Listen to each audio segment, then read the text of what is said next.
thank all of my colleagues. This is a very hectic morning, and the Finance Committee is meeting to discuss one of the most significant challenges facing the U.S. economy, and that is the decades-long effort by the Chinese government to manipulate global competition in their favor by any means necessary.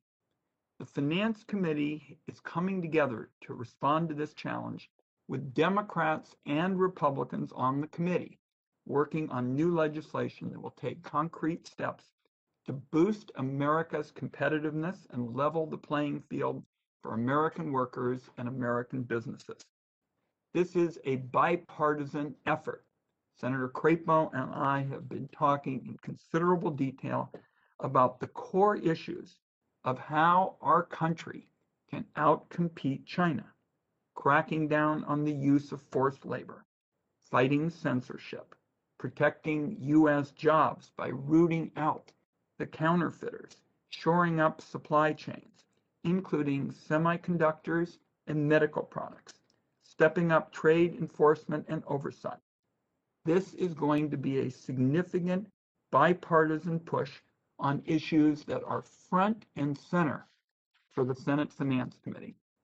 I do want to thank Ranking Member Crapo and the many members of the committee on both sides of the aisle who are contributing and have key ideas on these issues. The committee's proposal will be combined with bills from other committees to form a larger package on building up U.S. competitiveness. This is a prospect I think both sides of the aisle can get behind.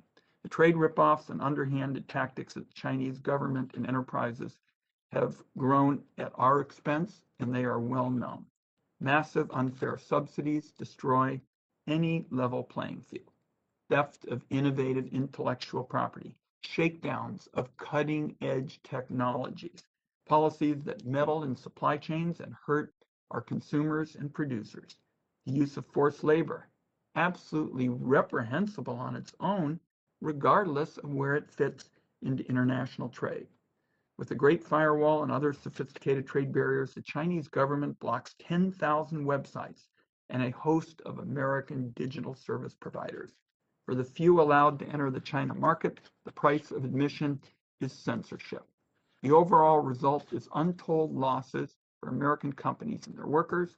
Homegrown Chinese tech giants rip off American innovations and thrive in the absence of American competition. Several of those homegrown firms have outgrown the China market, accessed the U.S. financial system, and invested in American companies. The catch is, this isn't just about economic losses for America. These Chinese firms compete unfairly and also export the government's intolerance of free speech. From solar panels to soybeans to software and everything in between, America's workers, farmers, and our economy writ large have been exposed to China trade cheating for too long. The consequences are visible in Oregon and across the country. Factories have shuttered. Towns have lost their beating economic heart. Fewer and fewer workers believe it'll be easier for their families to get ahead in the future. In short, America has spent 2 decades falling further and further behind in a cold trade war. That didn't change when it turned hot several years ago.